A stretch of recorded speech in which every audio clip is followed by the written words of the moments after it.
Everyone, welcome back to my channel. So আজকে হচ্ছে Valentine's day, শনিবার। আর হ্যাঁ, এখানে পিসি করেছে রাধা বল্লভী আলুর দম। তো আমি, পিসি, শ্রেয়ান এখানে খেতে বসেছি।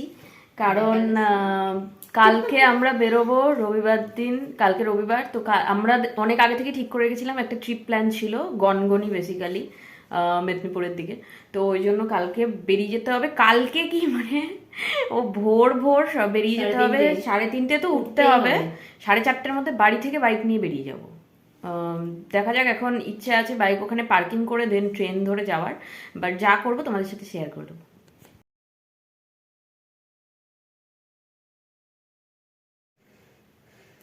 So good morning everyone. রাত তো কেটে ভোর হয়ে গেছে, মানে ভোর হয়ে গেছে কি, এখন মাঝরাতই বলতে গেলে। এখন তো বাজে, এই দেখো দেখতে পাচ্ছ, 3:39 হলো। তো 3:30 নাগাদ উঠেছি ঘুম থেকে। এখন একটু ফ্রেশ ট্রেশ হলাম, ব্রাশ করলাম, আর কিছুই করব না।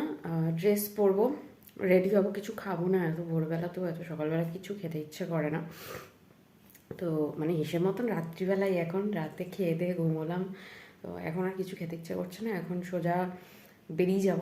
এই 4:30-র মধ্যে বেরোনোর চেষ্টা করব, যার জন্যে সব গোছগাছ করে নিচ্ছি, রেডি হয়ে নিচ্ছি। শ্রেয়ানও রেডি হয়ে যাবে, ও উঠে গেছে। পিসি সবসময় উঠেই যায় এত রাত্রিবেলায়, ও এরকম সকাল সকাল ওঠে, কারণ কাজগুলো তাড়াতাড়ি তাড়াতাড়ি শেষ করে ঘরের।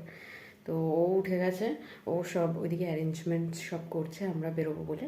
তো চলো আবার বেরিয়ে তোমাদের সাথে শেয়ার করছি। So this is my outfit for today. এইটা কিন্তু যে কার্ডিগানটা, এটা কিন্তু আমাকে পিসির ননদ মানে দিদি গিফট করেছিল ঘুরে এসে মানালি থেকে। তো এটার মধ্যে আমি এই সুন্দর ফ্লাওয়ার, ভাইরাল হয়েছে না এই ফ্লাওয়ার, উল দিয়ে বানানো, এরকমভাবে আমি নিজেই বানিয়ে নিয়েছি 3টে কালার দিয়ে। আর ইভেন পিছনেও আমি দেখিয়ে দিচ্ছি আমার মাথার বোটা, এটাও কিন্তু আমি নিজের হাতে বানিয়েছি। তো যেহেতু একদম ভোরবেলা বেরোচ্ছি, কোনো মেকআপ টেকআপ কিচ্ছু করিনি, একদম বেয়ার স্কিনে বেরোচ্ছি। গালে একটুখানি টিন্ট লাগিয়ে নিয়েছি সুইস বিউটির। এইদিকে ইয়াররিংস পরে নিয়েছি, কোরিয়ান ইয়াররিংসগুলো। এটা আমি মেলা থেকে কিনেছিলাম, আমার এত পছন্দ হয়েছিল, কালারটা এতটা ভাইব্রেন্ট, প্লাস এটার সাথে যাবে ইভেন আমার জুতোর কালারটাও ব্লু। তো সেই জন্যই আমি এটা পরে নিয়েছি। আমি দু হাতে দু কালার নেল পয়েন্টটাও পরে নিয়েছি, এত এক্সাইটমেন্ট ছিল আমার এই কালার দুটো নিয়ে। এটা আমার কেনা গতকাল, আর এই পার্পল কালারটা এটা পিসির ছিল। তো দুটো কালারই এত ভালো লাগছিলো, আমি পরে নিয়েছি। তো এখানে আর কিছু করিনি, আইব্রাউজ করে নিয়েছিলাম কালকে, তো আজকে আর কিছু দিইনি। লাইনার পরে নিয়েছি, লিপস্টিক পরে নিয়েছি, and I am good to go. 4:30 বাজতে আর মাত্র 5 মিনিট বাকি। তো পুরোপুরি রেডি হয়ে গেছি, শ্রেয়ানও রেডি হয়ে যাবে। আর তারপর একটা বিস্কুট জল মতন মুখে দিয়ে বেরিয়ে যাবো, কারণ কিছু না খেয়ে তো বেরোতে নেই। তো এই মঙ্গলসূত্রটা ইভেন আমি কালকে কিনে এনেছি, পরে যাবো বলে ঘুরতে।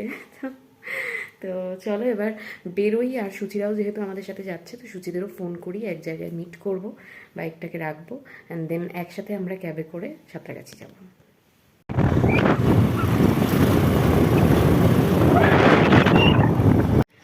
এখন কটা বাজে রে?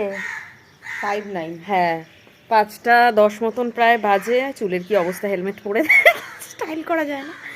এখানে ওয়েট করছি, সবাই ফোনে ব্যস্ত, কারণ ক্যাব বুকিং চলছে।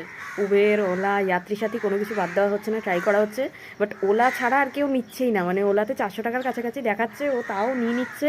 যাত্রী সাথী উবের তো নিচ্ছে না, কিছুক্ষণ দেখবো কেউই নিচ্ছে, আর যেতে হবে না, এখানে বসে মসজিদের মসজিদে বসে যাই।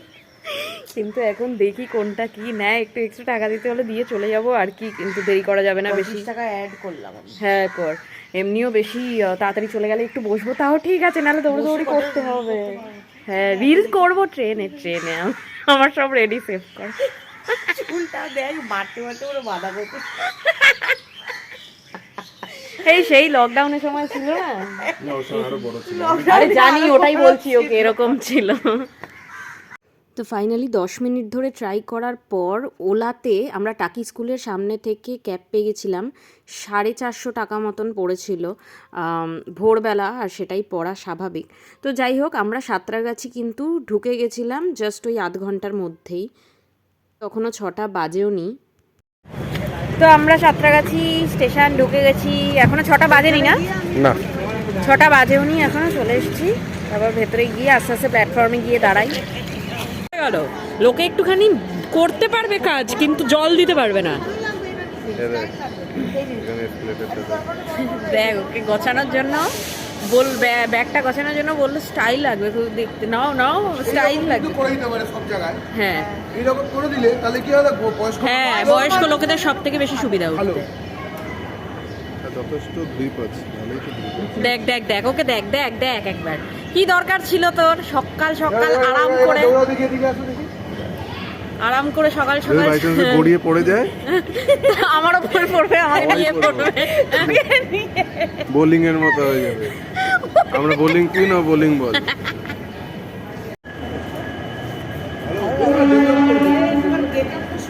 হ্যাঁ সুন্দর লাগছে ভাই, ম্যাডাম কেমন বড় লোক স্টেশন লাগছে।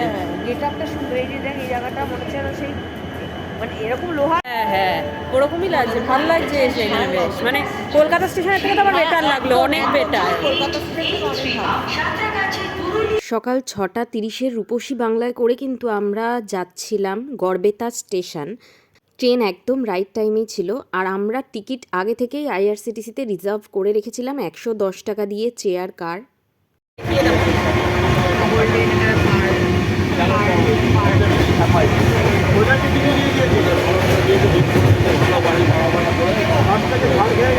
সাঁতরাগাছি থেকে গড়বেতা স্টেশন পৌঁছতে কিন্তু সময় লাগে 2.5 ঘন্টা মতন। আর যেহেতু আমাদের ট্রেন রাইট টাইমেই ছিল, তো আমাদের কিন্তু রাইট টাইমেই ঢুকিয়ে দিয়েছে। তো গড়বেতা ঢুকিয়ে দিয়েছে একদম রাইট টাইমে, মানে 9:07 ঢোকানোর কথা, এখন কটা বাজে, এখন ওরকমই 9:10-11 ওরকমের মধ্যে ঢুকিয়ে দিয়েছে। এখন যাব নিচে, ফুটব্রিজ দিয়ে নেমে দেখব টোটো স্ট্যান্ডে, ওখান থেকে টোটো নিয়ে তারপরে যাব। স্টেশন থেকে বেরোনোর সময় আমাদের চোখে পড়ল এই সুন্দর শিলাবতী নদী প্লাস গনগনির পুরো ভিউটা আঁকা একটা সিনারি। যেহেতু এই জায়গাটা গনগনির জন্যই ফেমাস, তো সেই জন্য আমরা দাঁড়িয়ে কিছু ছবি তুলে নিলাম ভালো ভালো। আর তারপরে আমরা চলে গেছিলাম স্টেশন চত্বরের ঠিক বাইরের ডান দিকের রাস্তাটা ধরে একটু এগোলেই কিন্তু পেটাই পরোটা পাওয়া যায়, বেশ ভালো দোকান রয়েছে। ওখান থেকে পরোটা খেয়ে আমরা নিয়ে নিয়েছিলাম টোটো, সারাদিনের জন্য বুক করে নিয়েছিলাম, যেই টোটোটা আমাদের পুরো ট্যুরটা কমপ্লিট করে ঘুরিয়ে দেখাবে বলেছিল। টোটাল 5টা লোকেশন ছিল, এবার চলো তোমাদের সাথে শেয়ার করি আমরা কি কি লোকেশন ঘুরলাম, কতক্ষণ সময় লাগলো আর কত ভাড়া পড়লো, সব কিছু ভিডিওটা চলতে চলতে বলে দেবো। তার সাথে এটাও বলে রাখি যে গনগনি স্টেশনের বাইরে কিন্তু তোমরা যদি বেরো তখন দেখবে জায়গাটা একটু গ্রামের মতোই, ছোটোখাটো ঘর রয়েছে, কিন্তু যখন ভেতর দিকে আসবে, যেহেতু ন্যাশনাল হাইওয়ের সাথে কানেক্টিভ রাস্তা, তোমরা কিন্তু দেখতে পাবে খুব সুন্দর বড় বড় বাড়িও এখানে রয়েছে। তো আমাদের ফার্স্ট ডেস্টিনেশন ছিল বাগডোবা জঙ্গল। তো এখন আমরা এসে গেছি বাগডোবা জঙ্গল বলে এটাকে গড়বেতাতে। আগে বহু পুরনো, এককালে বাঘ আসতো, এখন তো আর বাঘ ফাঘ কিছু আসে না, তবে হাতি কিন্তু এখানে জল খেতে আসে। হাতি এখানে বড় বড় পায়ের ছাপও আমাকে বললো, যিনি টোটোতে নিয়ে এসেছেন উনি বললেন এখনও গেলে দেখতে পাবে হাতির পায়ের ছাপ আছে। তো দেখি যদি কপাল ভালো থাকে দেখতে পাবো। 2-3 দিন ছাড়াই বললো এখানে জল খেতে আসে। আর জায়গাটা সুন্দর, মানে জঙ্গলের মধ্যে ঘেরা পুরো জায়গাটা 360 ডিগ্রি। হ্যাঁ, জঙ্গলের মাঝখানে একটা ডোবা মতন আছে, এখানেই জল খেতে আসে। খোঁজ ভালো করে খোঁজ।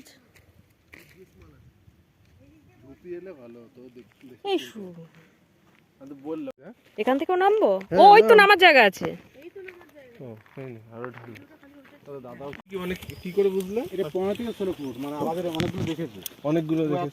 15 থেকে 16 ফুট হাই, মানে হাইট বলছে। এই যে এই হাতিটার পায়ের ছাপ, এত বড় পায়ের ছাপ। রাত্রিবেলা সব আসে সানসেটের পর জল খেতে।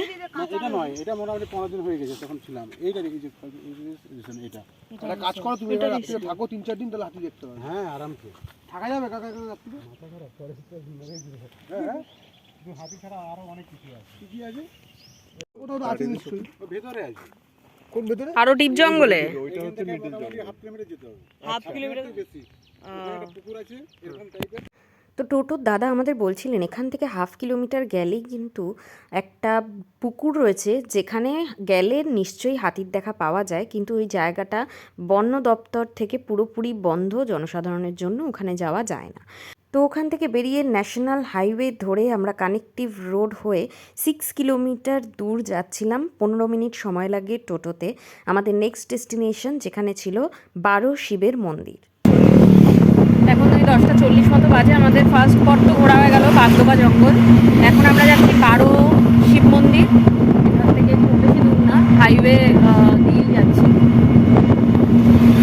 তো আমরা চলে এসেছিলাম আমাদের ডেস্টিনেশনে 12 শিবের মন্দির। আর যেহেতু শিবরাত্রির দিন আমরা গেছিলাম, তাই খুব সুন্দর করে মন্দিরটা সাজানো হচ্ছিল টুনি লাইট, গাঁদা ফুলের মালা দিয়ে। আর মন্দিরের ভেতরে কিন্তু সকাল থেকেই সবাই চলে এসেছিলেন শিব ঠাকুরের মাথায় জল ঢালতে। কিন্তু মন্দির প্রাঙ্গণ বেশ ফাঁকা থাকায় খুব সুন্দর করে ঘুরে দেখতে পেয়েছি। আর হ্যাঁ, আমরা যে সময় গেছিলাম সেই সময় কিন্তু বেশ কড়া রোদ ছিল, তাই যদি কেউ গরমকালে যেতে চায় সেই সময়টা একটু বুঝে শুনেই যাওয়া উচিত। আমি সাজেস্ট করব শীতকাল আর বর্ষাকালে একমাত্র তোমরা খুব ভালোভাবে ঘুরতে পারবে। তো এখানে 12টা জ্যোতির্লিঙ্গ রয়েছে আর সব কটারই নামও রয়েছে। এখানে এসে কেউ চাইলে শিব ঠাকুরের মাথায় জল ঢালতে পারবে।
অসভ্যতাম, হ্যাঁ?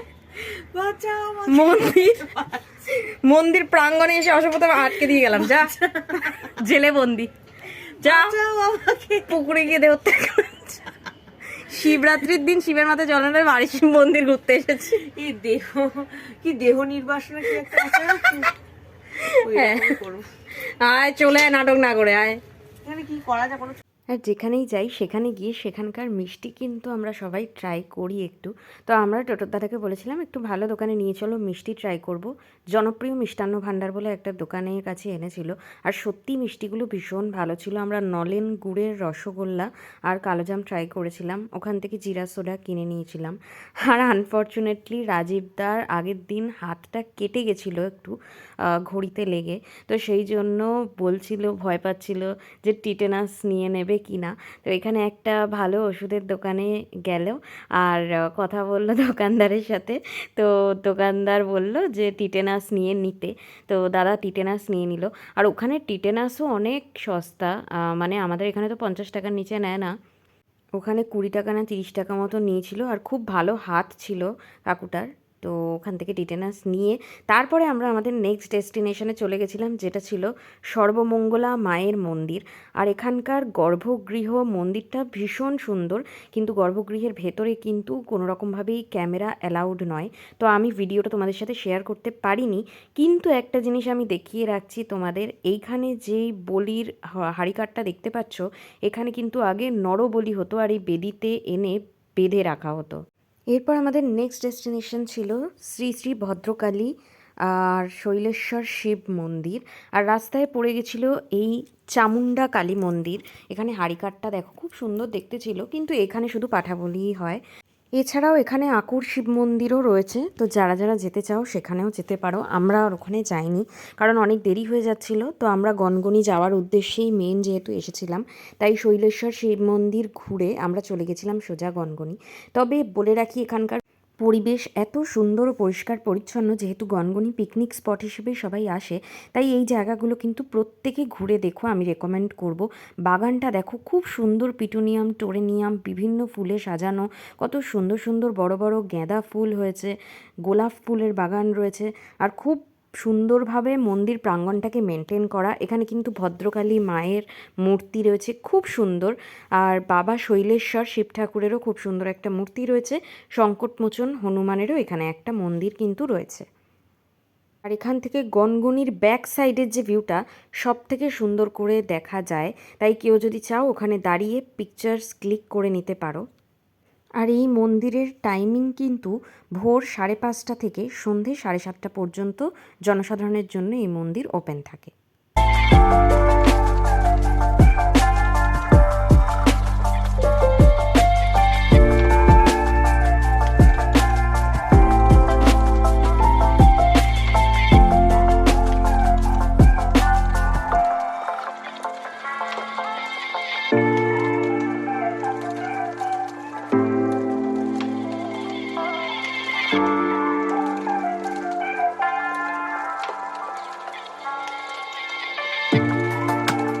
তো আমরা কিন্তু চলে এসেছিলাম আমাদের যেটা মেন উদ্দেশ্য ছিল ঘোরা গনগনিতে। আর গনগনিতে এসেই দেখতে পাবে এখানে একটা মেলা বা মার্কেট মতন কিন্তু সবসময়ই থাকে, যেখানে গনগনির স্পেশাল কিছু আইটেম সেল হয়। আর যেহেতু সামনেই বাঁকুড়া বিষ্ণুপুর, পুরোটাই লাল মাটির দেশ, তো এখানে কিন্তু পোড়া মাটির খুব সুন্দর সুন্দর জিনিস বিক্রি হচ্ছিল।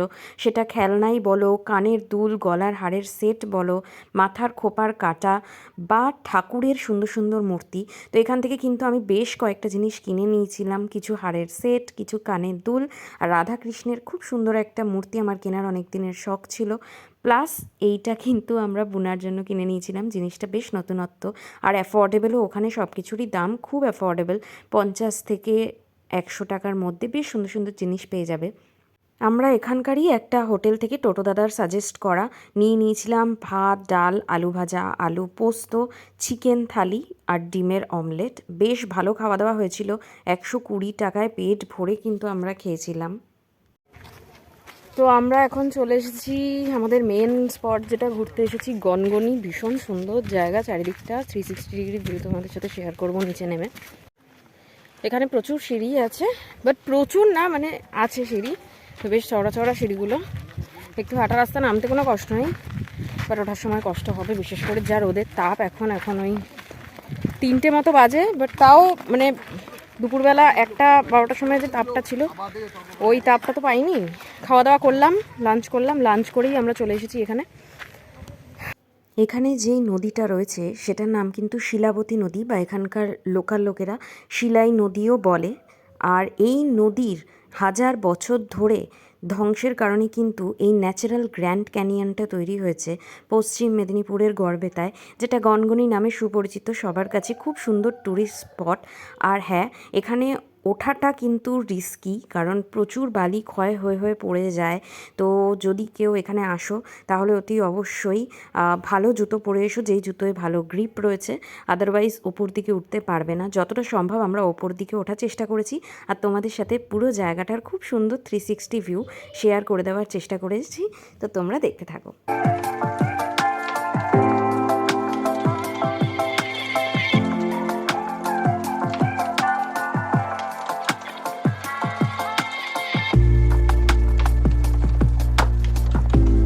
শিলাবতী নদীতে যাওয়ার বেশ অনেকগুলোই রাস্তা আছে, কিন্তু সবকটা রাস্তায় কিন্তু এইরকম সরু, পুরো মাঝখান দিয়ে যেতে হবে জঙ্গলের। তো গায়ে কাটা পাতা লাগতে পারে, সেই জন্যই আমরা খুব সাবধানে এক একজন করে এগিয়ে যাচ্ছিলাম। জায়গাটা ভীষণই সুন্দর, কিন্তু হ্যাঁ, যাতায়াতে একটু সমস্যা আছে। তো যারা বয়স্ক মানুষ তারা এখানে না আসাই ভালো। বাবা, ডালপালার মধ্যে দিয়ে খোঁচা খেয়ে ব্যথা পেয়ে, এটা একটা জঙ্গলের একটা ব্যাপার, কিন্তু হ্যাঁ একটা অ্যাডভেঞ্চার। খুবই বাজে রাস্তাঘাটে। বাবা, এখানেও তোমার উন্নয়নের জোয়ার লাগে। বাবা, বালি তপ তপ করে হাঁটিস না, হেভি উঠছে, নিজেরই ধুতে।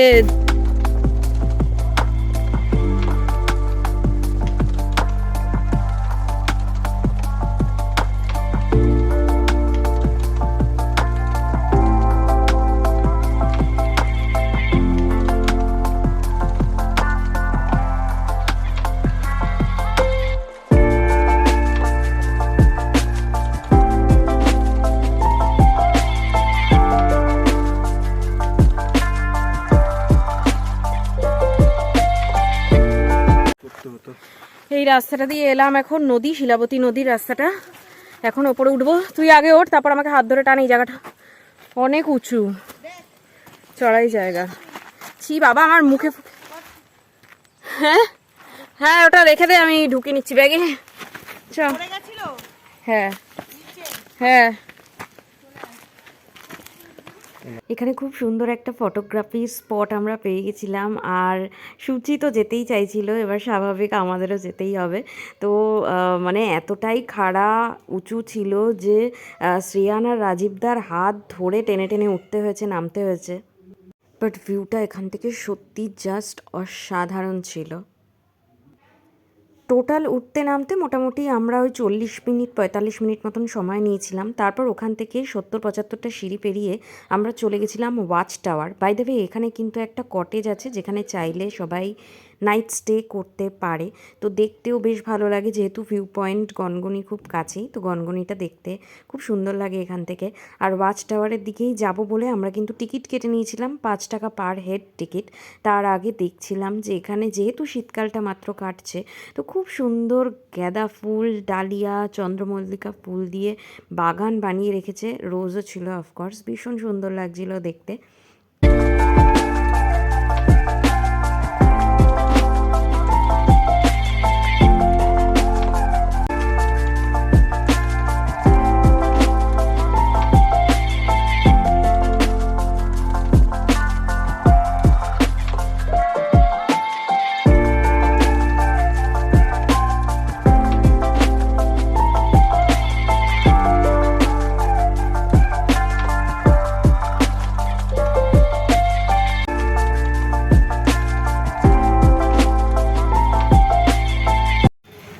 হ্যাঁ, এই টোটোটায় করে ঘুরেছি আমরা পুরো গনগনি, খুব ভালো করে ঘুরিয়ে দিয়েছে। তোমাদের সাথে পুরো ভিডিওতে শেয়ার করে দিয়েছি। এবার কাকা নাম্বারটা বলে দিচ্ছে, তোমরা কন্ট্যাক্ট করে নিতে পারো। না, আমার নাম্বারটা একটু বলে দাও।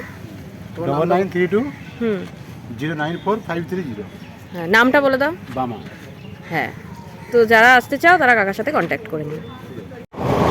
এখন ফেরার ট্রেনে উঠে গেছি হাতিয়া খড়গপুর, কারণ এখন লোকাল লেট করবে আমি জানি। আমাদের টিকিটটা ক্যান্সেল হয়ে গেছে বলে আমরা জেনারেল কেটে উঠেছি হাতিয়া খড়গপুরে নেমে দেন ডিসাইড করবো কী করে হাওড়া যাবো। এখন আমরা এসেছি এই যে মেদিনীপুর স্টেশন, মানে আমাদের কোনো প্ল্যানিং নেই, যে ট্রেন পেয়েছি আমরা সেই ট্রেনে উঠে গেছিলাম। বাট এবার যা দেখছি এখানে আমরা এখন তাড়াহুড়ো করে মেদিনীপুরে নামলাম, কারণ হাতিয়া ট্রেনটা না ভীষণ লেট করে। এবার কখন খড়গপুর ঢোকাবে না ঢোকাবে সত্যি বলতে বুঝতে পারছি না, রিস্ক নিতে চাইছি না বলে মেদিনীপুর আমরা নামলাম। কারণ এখান থেকে শিওর রূপসী বাংলা তো আসবে, তো রূপসী বাংলা ধরে আমরা যেতে পারবো। রূপসী বাংলা 10 মিনিট মতোই লেট আছে, বেশি লেট নেই। আর অনেকক্ষণ বসেও নিয়েছি, তো যদি জেনারেলি একটু দাঁড়িয়েও চলে যেতে হয় চলে যাবো, কোনো ব্যাপার না। হ্যাঁ, তাই তো দেখলাম, সুন্দর না। তো আমরা এসেছিলাম রূপসী বাংলায় করে, এখন পৌঁছে গেছি হাওড়া স্টেশনে। আর এত তর্ক করছিল রাজীব দা, ইস্পাত আগে ঢোকাবে, বাট ইস্পাত এখনো মানে সাঁতরাগাছি ছেড়ে হাওড়া ঢুকতে পারেনি। আমরাই আগে ঢুকেছি, আমি সুচি শ্রেয়ান আগে মেদিনীপুরে নেমেছিলাম। আমরা জিতেছি। আমরা কি মুখ শুনলাম যে তোদের জন্য আমি ইস্পাতটা পেলাম না, 9:15টায় বাড়ি পৌঁছে যেতাম, বাস ধরে বাড়ি পৌঁছে যেতাম। লাকিলি লেডি লাক ফেভার করেছে, আমরা একদম অনেক আগে চলে এসেছি। অনেক কিছু করেছে ওখানে টপিতে। হ্যাঁ, এখন হেরে ছোট হয়ে গেছে। তুমি তো হেরে গিয়ে কিছুই দিচ্ছ না, 100 টাকার বাজি ধরছিল আবার। বাট যাই হোক, ভালোভাবেই পৌঁছে গেছি। এখন এখান থেকে সোজা চলে যাব বাস ধরতে, যদি বাস পেয়ে যাই, নাহলে শাটেল, নাহলে ক্যাব অপশান আছে। শিয়ালদা যাবো, অ্যান্ড দেন শিয়ালদা থেকে তো আমাদের বাইক রাখাই আছে, বাড়ি চলে যাবো। তো আমরা বাস পেয়েও গেছি, মানে এত ভালো ভাগ্য আজকে, আমি জানি না কি বলবো, কিন্তু বাস মানে নামার সাথে সাথে বাস পেয়ে গেছি। এখন সোজা শিয়ালদাতেই যাবো, শিয়ালদারই বাস পেয়েছি, ওইটাখানায় নেমে বাইক নিয়ে সোজা বাড়ি।